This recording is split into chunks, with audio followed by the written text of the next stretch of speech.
तो हेडलाइंस के बाद शुरुआत करते हैं खबरों की। तो इंदौर में 3 दिवसीय प्रवासी भारतीय सम्मेलन का आज समापन हो गया। राष्ट्रपति द्रौपदी मुर्मू ने विभिन्न क्षेत्रों में उत्कृष्ट कार्य करने वाले प्रवासी भारतीयों को सम्मानित किया। वहीं कल से 2 दिवसीय ग्लोबल इन्वेस्टर समिट का आयोजन भी इंदौर में शुरू होगा।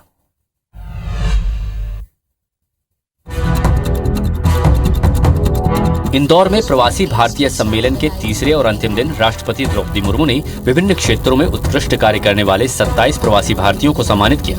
उन्होंने कहा कि भारत वसुधैव कुटुंबकम की भावना से काम में लगा है। आज कई चुनौतियां हैं, दूसरे देशों के साथ मिलकर भारत इनसे निपटने में लगा है। वहीं सीएम शिवराज सिंह ने दूसरे दिन भी हाथ जोड़कर प्रवासी भारतीयों से माफी मांगी। उन्होंने कहा कि असुविधा हुई तो हमें क्षमा कीजिए। Presiding over the G20 this year with the theme One Earth, One Family, One Future.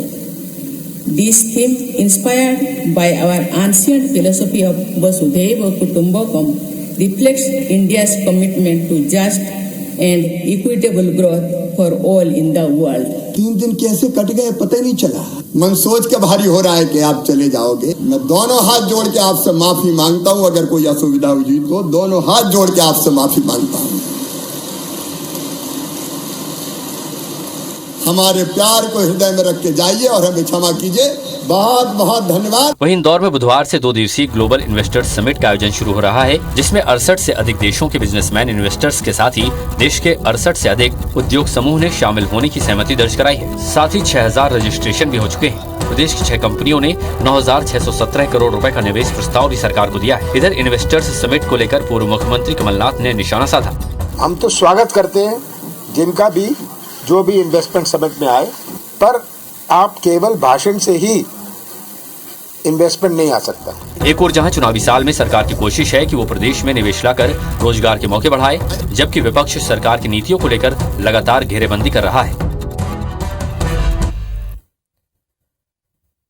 तो इंदौर में 17वें प्रवासी भारतीय दिवस का समापन हो चुका है। समापन में राष्ट्रपति द्रौपदी मुर्मू ने 27 प्रवासी भारतीयों को सम्मानित किया। सम्मानित हुए सभी प्रवासी भारतीयों ने कला, संस्कृति, उद्योग और कई क्षेत्रों में भारत का नाम रोशन किया है। वहीं अलग पहचान भी बनाई। इसके साथ ही सम्मानित प्रवासी भारतीय ने भारत सरकार को धन्यवाद दिया। सम्मानित प्रवासी भारतीयों से बात की हमारे संवाददाता दीपक यादव ने। 17वें प्रवासी भारतीय दिवस का समापन हो चुका है और इस प्रवासी दिवस पर कई लोगों को सम्मानित किया गया है। उसमें से ऐसी कुछ विभूतियां जिन्होंने कई ऐसे अहम काम किए थे जिनका राष्ट्रपति के द्वारा सम्मानित किया गया। हमारे साथ मौजूद है अमित लाड, जिन्होंने यूक्रेन युद्ध के दौरान वहां पर जो भारतीय हैं उनकी काफ़ी मदद की थी। सर, किस तरीके से महसूस कर रहे हैं, कितना डिफ़िकल्ट टाइम था वो? बहुत गर्व की बात है। ऑफ कोर्स राष्ट्रपति और गवर्नमेंट ऑफ इंडिया से रिकग्निशन और अवार्ड मिलना। बात करें तो यूक्रेन की युद्ध की, तो वो बहुत संकट का समय था हिंदुस्तान के लिए और पूरे वर्ल्ड के लिए।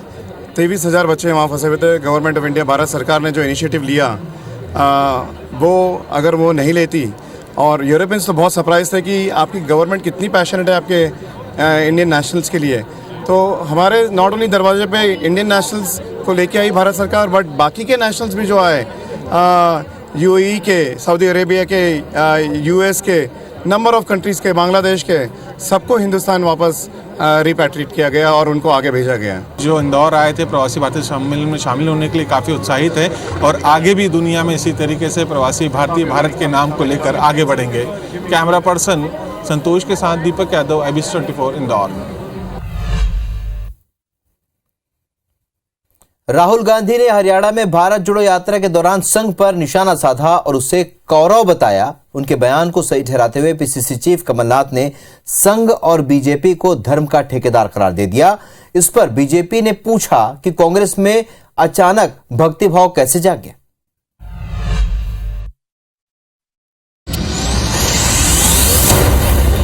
कौरव पर सियासत, कलयुग में महाभारत।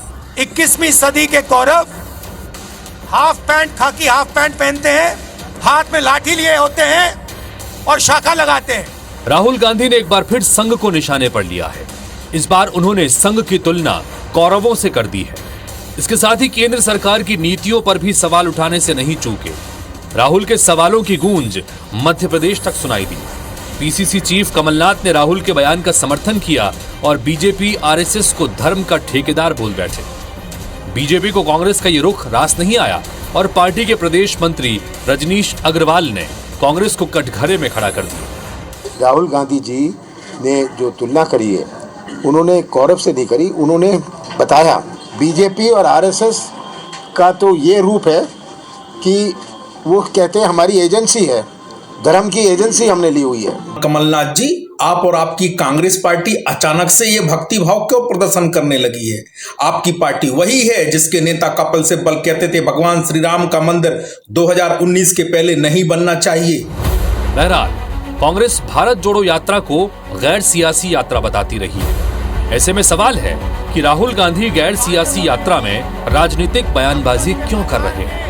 क्या भारत जोड़ो यात्रा के जरिए चुनावी एजेंडा सेट किया जा रहा है? यदि ऐसा है तो राम और शिव के साथ पौराणिक पात्रों को क्यों याद कर रही है कांग्रेस? क्या राहुल बीजेपी के वोट बैंक में सेंधमारी करना चाहते हैं? ऐसे और भी सवाल हैं जिन पर दोनों ही पार्टियां अपनी रणनीति तैयार करने में जुटी हैं। Bureau report IBC 24। और अब खबर छत्तीसगढ़ से है, जहां पर आज धर्मांतरण का मुद्दा छाया रहा। कांग्रेस और बीजेपी के बीच जमकर बहसबाजी भी देखने को मिली। इस रिपोर्ट में देखिए।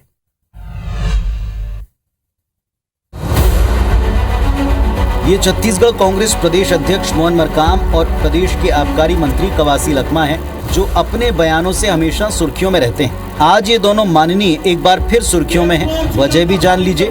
आज कवासी लखमा और मोहन मरकाम ने धर्मांतरण को लेकर एक बड़ा बयान दिया। भारतीय जनता पार्टी के पास कोई मुद्दा नहीं है, इसलिए धर्मांतरण और अन्य मुद्दों को लेकर जा रहे हैं, तो स्वाभाविक है उन्होंने 15 साल में कुछ नहीं किया। ये जितना भी धर्म बने हैं, ये भारतीय जनता पार्टी के समय केदार के समय बने। केदार सुना आपने?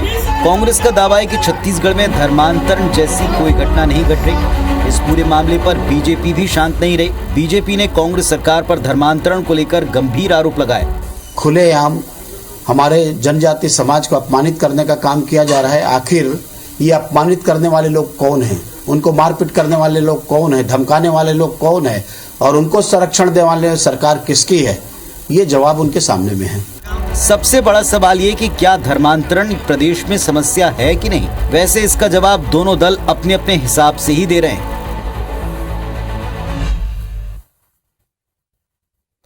इधर मध्य प्रदेश में सीडी की सियासत के बीच हनी ट्रैप का मामला भी फिर से गर्मा गया है। एसआईटी को कोर्ट में 14 जनवरी को जवाब पेश करना है। इस बीच पूर्व मुख्यमंत्री कमलनाथ ने यह कहकर सनसनी फैला दी है कि उनके पास पेन ड्राइव नहीं है। मध्य प्रदेश के पूर्व सीएम कमलनाथ से सीडी और पेन ड्राइव हासिल करने को लेकर एसआईटी को 14 जनवरी को कोर्ट में जवाब देना है। इससे पहले एसआईटी की मुश्किलें बढ़ती दिख रही हैं। दरअसल पूर्व सीएम कमलनाथ का बयान आया है कि उनके पास कोई पेन ड्राइव नहीं है। उन्होंने कहा कि मुझे सिर्फ पुलिस अधिकारियों ने सीडी दिखाई थी, जिसके बाद मैंने उन्हें जाँच करने के निर्देश दिए थे। गोविंद सिंह के पास सीडी के सवाल पर उन्होंने कहा कि गोविंद सिंह को या तो अधिकारियों ने या बीजेपी वालों ने सीडी दी है। सबको कहा था मैंने पेन ड्राइव देखी है, जरूर देखी है, पुलिस वालों ने मुझे दिखाई थी। वो पेन ड्राइव और वो सब तो पुलिस के पास है। कमलनाथ का बयान आने के बाद बीजेपी हमलावर है। पार्टी का कहना है कि कमलनाथ या तो कोर्ट को गुमराह कर रहे हैं या एसआईटी को। बीजेपी ने कहा कि कोर्ट को पूरे मामले में संज्ञान लेना चाहिए और कांग्रेस नेता कोर्ट और जनता से माफी मांगे। कमलनाथ जी कोर्ट को, न्यायपालिका को, पुलिस को, एसआईटी को गुमराह कर रहे हैं। इनको जनता से माफी मांगनी चाहिए और कोर्ट में अपना स्टैंड क्लियर करना चाहिए। कमलनाथ ने 21 मई 2021 को प्रेस कॉन्फ्रेंस में दावा किया था कि हनी ट्रैप मामले की सीडी और पेन ड्राइव उनके पास है। इसके बाद पुलिस ने उन्हें नोटिस भेजकर जांच में सहयोग के लिए सबूत उपलब्ध कराने की मांग की थी। रायपुर में मुख्यमंत्री Bhupesh Baghel Chhattisgarh chamber of commerce के 63वें सम्मेलन में शामिल हुए। इस दौरान उन्होंने छत्तीसगढ़ चैंबर ऑफ कॉमर्स को होलसेल कॉरिडोर के लिए नया रायपुर में 500 एकड़ जमीन देने की घोषणा की। साथ ही सीएम ने कहा कि जमीन आरंग की तरफ प्रस्तावित भारतमाला प्रोजेक्ट के करीब होगी। एनआरडीए की ओर से जमीन चिन्हांकित की जा चुकी है और 1-2 महीनों में प्रक्रिया पूरी कर अलॉटमेंट का काम भी शुरू हो जाएगा। इतना ही नहीं, सीएम ने सभी पुराने बाजार में पार्किंग, टॉयलेट, साफ सफाई और सुरक्षा उपलब्ध कराने की मांग पर भी सहमति दी और सभी बाजारों को स्मार्ट बाजार बनाने की घोषणा की। वहीं रवि भवन समेत दूसरे कारोबारी कॉम्प्लेक्स के दुकानदारों को पर्सनल बिजली मीटर देने की मांग पर भी सीएम ने आश्वासन दिया। इसके अलावा सीएम ने बताया कि सरकार ग्रामीण क्षेत्रों में 300 रूरल इंडस्ट्रियल पार्क स्थापित कर रही है। कारोबारी भी रूरल इंडस्ट्री लगाते हैं तो सरकार उन्हें जमीन देगी। कॉरिडोर घोषणा की है और जिसमें 500 एकड़ से अधिक की जमीन की आवश्यकता पड़ेगी वो भी उसमें कोई कमी नहीं आने देंगे। 1 महीने के अंदर में जो डेवलपमेंट के कंसल्टेंट जो करना है वो भी काम हो जाएगा। 3-4 महीने के अंदर में निर्माण हो जाएगा। होलसेल कॉरिडोर की बात थी जिसको हम लोगों ने 1000 एकड़ मांगा था। 500 एकड़ चिन्हित हो गई है और 1000 एकड़ बोले जमीन कम नहीं पड़ने देंगे, पूरी 1000 एकड़ मिलेगी और 1 महीने के अंदर जमीन मतलब उसका जो फॉर्मेलिटी है वो जो लैंड यूज होकर चेंज है वो 1 महीने के अंदर हो जाएगा। खरगोन के भगवानपुरा में असामाजिक तत्वों ने शांति भंग करने की कोशिश की। यहां मंदिर में मूर्तियों को खंडित किए जाने से लोग आक्रोशित हैं। लोगों की नाराजगी को देखते हुए पुलिस तफ्तीश कर रही।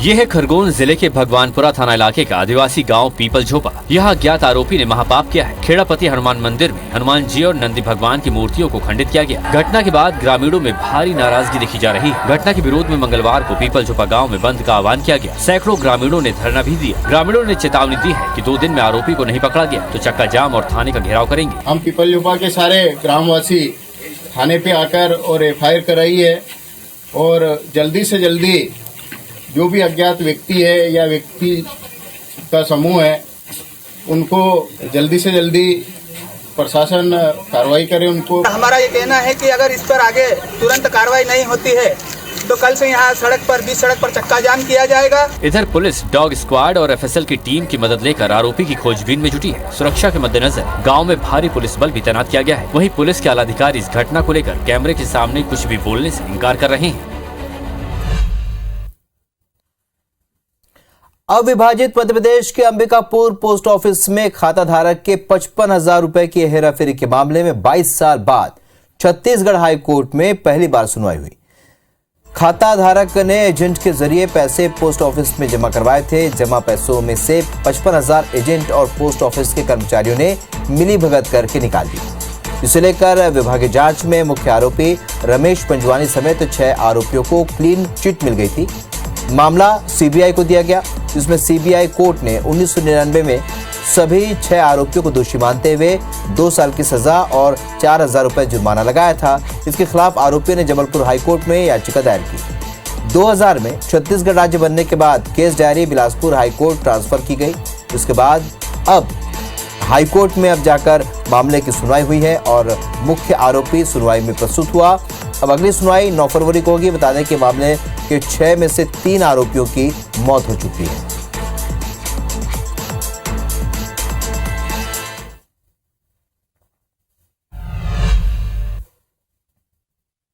खबर विदिशा से, जहां पर रिश्वतखोरी से परेशान शख्स ने कुछ ऐसा किया जिसकी उम्मीद कम ही होती है। इस रिपोर्ट में देखिए आप।